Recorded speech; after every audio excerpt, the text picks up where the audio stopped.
welcome to the channel. In today's video, we are diving into created project and by then you will have all the insights you need. So grab a seat, hit that like button and let's get started. Okay. Then Bitrix24 makes it easy to manage work with organized project. To create a go to the task and project option click. Okay.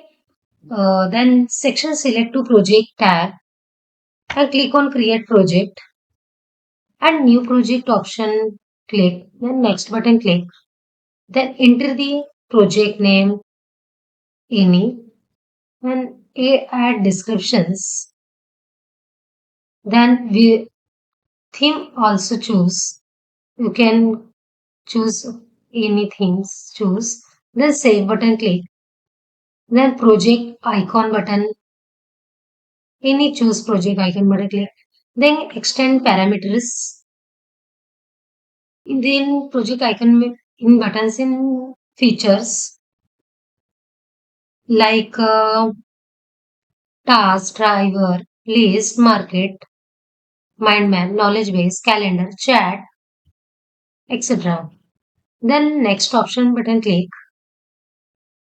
They see three options: public, private, hidden. Any option choose. You can depend. I will choose public. The next option click button.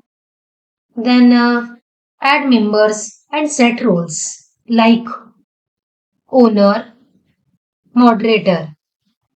Moderator, you can choose any team members like for any.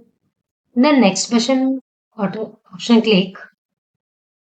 You can also configure or access, write deadline and enable tools like task, calendar or chats, better collaboration. Once the details are filled in, click create the launch the project. Thanks for watching. If you found like helpful, don't forget to like, subscribe and hit the bell icon for more content. Drop your thoughts or questions in the comment below and I will see you in the next one.